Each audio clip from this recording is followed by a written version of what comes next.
prodiuserio Rolando Skaisgirio sodybą atvykome su Aleksandro Stulginskio universiteto vandens ūkio ir žemėtvarkos fakulteto lektore, mokslų daktare Vilda Grybauskiene ir studentais, sode radome jau 4 užmirkusius ir žuvusius vaismedžius.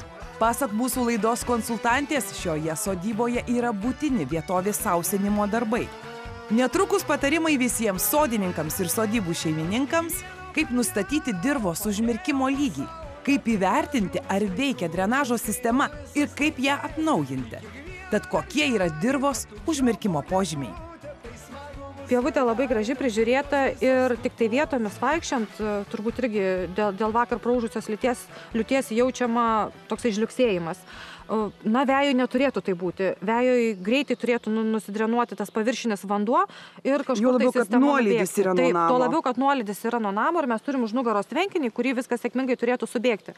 Tai priežastis gali būti tai, kad tą paviršinį vandenį reikėtų kažkaip tai greitai surinkti ir nuvesti, kad ilgainiui ta veja neprarastų savo tokio žavesio. Ir kad tiesiog neprasidėtų toksai lėtas, bet nuoseklus dirvožemio užmirkimas, glėjėjimų, kitaip vadinamas, kad paskui neatsirastų mėlyna spalva giliai po žeme, kuri po truputį gali kilti į viršų ir, toj vejoj gali atsirasti tokios gelsvos didelės dėmės ir ko pasiekoje dalis medžių irgi gali žūti ateityje. Vandens ūkio ir žemėtvarkos fakulteto studentai Valdas ir Žilvinas su specialiu grąžtu tikrina, kaip yra užmirkusi šalia sodo esanti loma. Žilvinas, matome, kokiame gilyje jūs dabar bandot. Metro gilyje, ar ne? Ir kokia ta situacija, Vilda, įvertinkite? Molis geras, gražus, bet pažiūrėkit, prieš tai jisai ištraukė 30 cm gylio, iš 30 cm gylio ir mes jau turim melsvą spalvą. Ir melsva spalva sako, kad vis tik tai jau čia prasideda toksai užmirkimo procesas, lėtas, nes viršui viskas gražu, bet žiūrėsim, kas yra giliau iš tikrųjų. Ir tas molis gali būti priežastis, kodėl vejų jaučiam tą tokį žliugsėjimą. Tiesiog vanduo greitai neįsigeria giliai. Jeigu molis pas mus jau 40 cm gylyje, tai vadinasi, tas vanduo natūraliai tiesiog neturi kur greitai įsifiltruoti. Molis nelaidus vandeniui labai. Studentai gręžimo metu nustatė, jog maždaug metro gylyje yra vandens. Ši vietovė yra užmirkusi, o štai šioje vietoje jau prasidėję dirvos puvimo procesai. Valdai, kaip jums sekasi? Mes jau radom vandens. Jau radot vandens? Kokiame gylyje? 40-30 cm. Apie 40 cm. Trauk, pažiūrėsim, kas. O, garsą girdėjot. Ir kvapas keistas? Kvapas keistas, taip kvapas jau rodo, kad šita dalis lomos, jeigu įvardintumėm šitą teritoriją kaip lomo, čia jau panašu į tai, kad yra loma, jau jinai prasidėjęs toksai puvimas arba pelkėjimo procesas. Prieš tai ištrauktame, sakykime, gręžinio gabalėlį matėm labai daug melsvo molio ir čia jau stovi vanduo iš tikrųjų. Kai molį perlauži, tie mėlyni tokie gabalėliai molyje, jie jau rodo, jog prasidėjęs tas glėjėjimo procesas arba užmirkimas, pelkėjimas toksai, liaudiškai sakant, ir tai jau duoda, sakykime, tokį įtarimą negerą, kad su dirvožemiu prasidėjo negeri dalykai. Ir jie, gero ūkininkavimui, sodininkui, daržininkui nieko neatneš. Pasak mūsų laidos konsultantės, mokslų daktarės Vildos Grybauskienės, kiekvienas sodininkas gali pasitikrinti, kiek giliai jo sode ar vejoje stovi vanduo. Jei po liūčių ar gausesnio lietaus užmirksta sodas ar pieva, ilgainiui tokia situacija gali sukelti problemų. Gali nukentėti veja, gali žūti sodas. Netrukus mūsų laidos konsultantė pateiks pasiūlymų, kaip išspręsti šias problemas. Visų pirma, kaip įrengti sausinimą sode. Jeigu imti, kaip sakant, vien tik tai šitą nedidelį plotelį, ką su juo galima daryti, galima statyti paviršinį vandens nuleistuvą ir tada vanduo tiesiog subėgs į tą mūsų tokį dirbtinai suformuotą šulinį, plastikinis, jis yra labai lengvai montuojamas ir tada jau vamzdžiu, neperforuotų, galėtumėm nuvesti perteklinį tą vandenį į ežerėlį čionais.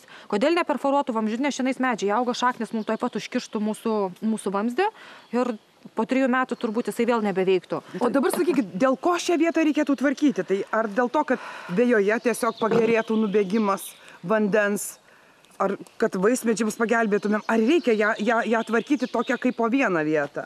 Aš sakyčiau taip, jeigu už nugaros neturėtumėm tokio gražaus tvenkinio, tai čia galima būtų kasti tokį dirbtinį tvenkinuką, kuris sureguliuotų sistemą, tą tokią vandens nubėgimą nuo namo, surinktų tą vandenį ir turėtumėm dirbtinį vandens telkinį. Bet čia iš visų pusių yra vanduo, tai yra visiškai netikslinga daryti. Todėl vienas iš variantų būtų daryti nuleistuvą, kitas iš variantų dapilti grunto ir viską užlyginti, bet dapilę grunto mes nepagelbėsim medeliam, kurie auga ir jau žiūrim, tie mūsų 3-4 suskaičiuoti numirę. Galbūt priežastis yra tai, kad dirvožėmis sunkus ir vanduo greitai nenubėga. Kita priežastis galbūt yra, kad deguonės dirvožėmėje trūksta, nes kuomet prasideda tas glėjėjimo procesas ir užmirkimas, iš dirvožėmio šalinasi deguonis, jo tiesiog nebūna pakankamai augalui, tą problemą galime spręsti su horizontaliu drenažu. Tai mes galėtumėm projektuoti drenažo linijas, kurios surinktų vandenį nuo namo ir viską išvestumėm į tvenkinį, nes griovio aplinkui mes irgi neturime. Tai būtų keletą tokių sprendimų, kuriuos mes galėtumėm iš tikrųjų pasiūlyti ateityje. Štai kokį projektą sukūrė Aleksandro Stulginskio universiteto vandens ūkio ir žemėtvarkos fakulteto lektorė, mokslų daktarė Vilda Grybauskienė su studentais. Norint išspręsti perteklinio vandens problemą sodyboje, reikėtų įrengti drenažo sistemą, kurią sudarytų rinktuvas. Jis turi būti klojamas iš plastikinio vamzdžio, nes arti auga miškas.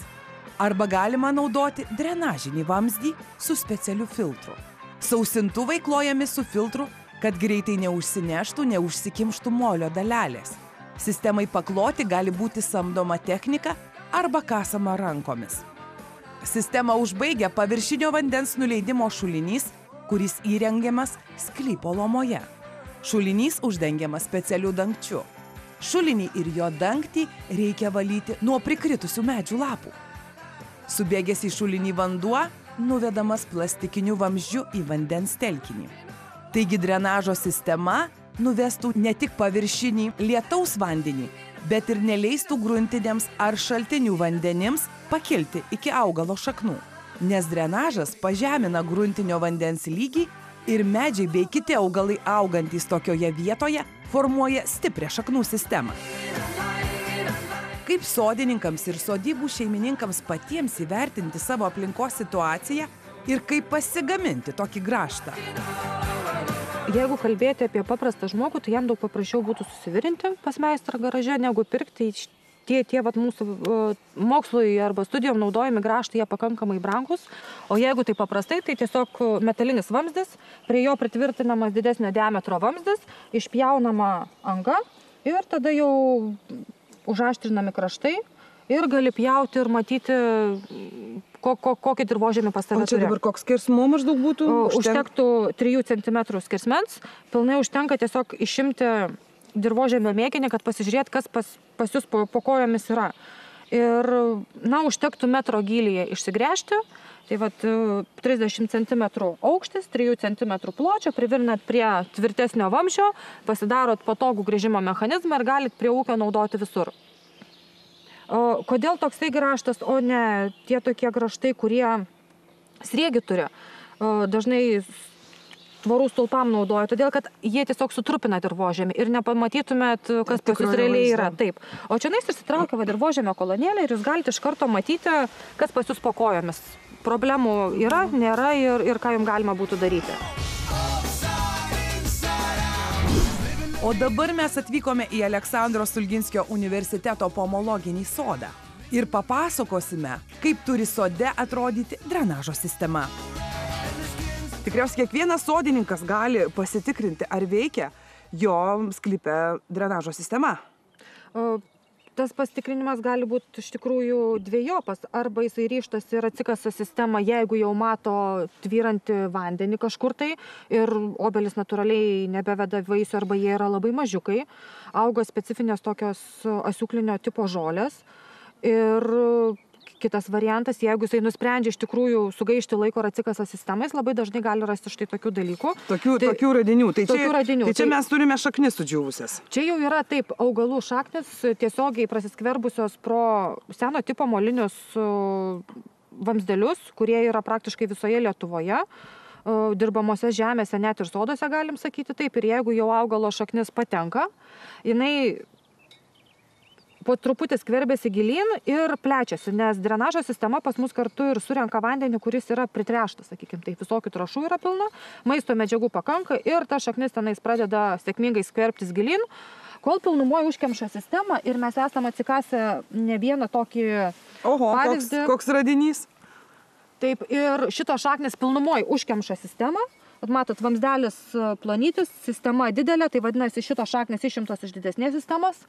Ir kitas variantas iš tikrųjų gali pasidaryti taip, kad pas mus gali susiformuoti tokie kamščiai, kurie tiesiog kietai sukietėja kaip akmuo ir sistema netlieka savo darbo. Vamzdelį yra pilnumoje užsikimšę.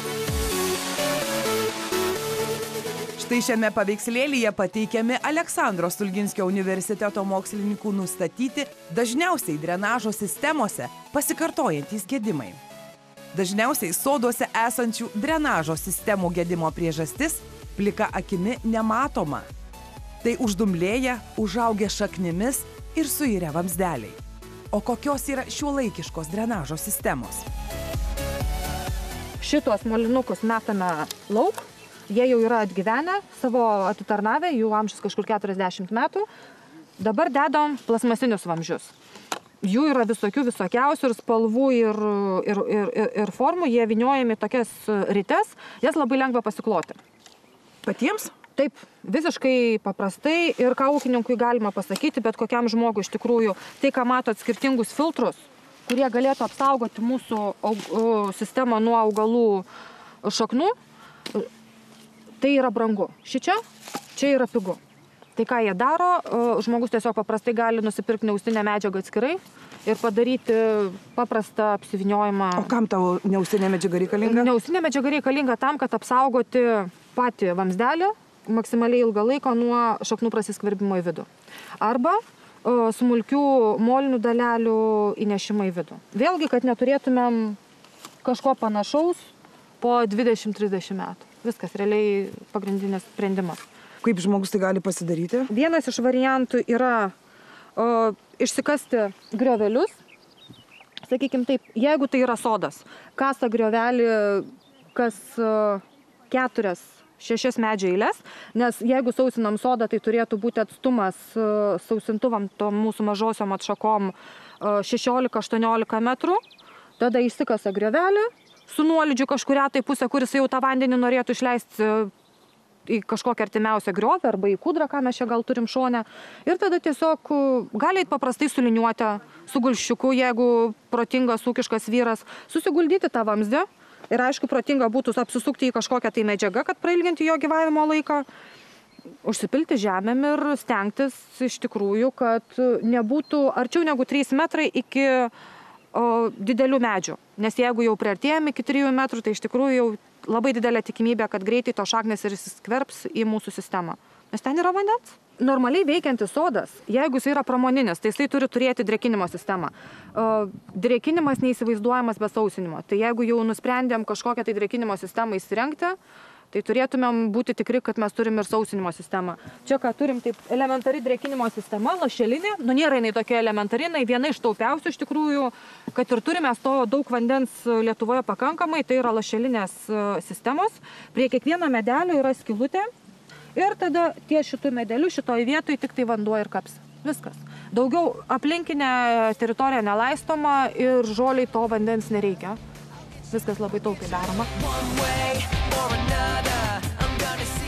Drėkinimas lašalinė sistema, pasak Vildos Grybauskienės, optimalus sprendimas ir nedideliems sodams. Kokybiškas drenažas ir drėkinimas užtikrina vaisių derlių kiekvienais metais, sako Vilda Grybauskienė. Pasak mūsų laidos konsultantės, kiekvienoje sodyboje tvenkinys galimas kaip sausinimo priemonė. Negalima realiai drėkinti ir neturėti sausinimo sistemos. Tai vadinasi tokiu kaip ir dvipusių reguliavimų. Paprastas ūkininkas įsivaizduotų taip, jeigu jisai pila vandenį ir tas vanduo neturi kur nubėgti, jisai ir stovi ant jo medelių. Tai tam reikalinga sausinimo sistema. Drėkinimo sistema, jinai mums tiesiog pagelbėtų tam tikrais labai sausais ir karštais laikotarpiais, kaip nors išgelbėtos mūsų džiūstančius, mirštančius medelius, kad nereikėtų su kibiru prieiti. Tai ką ūkininkai daro, jeigu jie lieja arba sodininkai su kibiru, tai jie paima vandenį iš kažkokio tai tvenkinio arba kūdros ir čianais jie išlošia iš tikrųjų prieš pramoninius sodus arba didelės sistemas, kuriom reikia įsirengti tvenkinius, ką matom už nugaros, tai yra realiai pakankamai brangus malonumas. Imdami vandenį iš tokio vandens šaltinio turbūt arba balos, mes turime jį šiltą, augalas jį gerai įsavino ir visi būna laimingi, sakykim taip. Rankos nesušala, jeigu jau iki šitą šaltą vandenį ir smagu yra.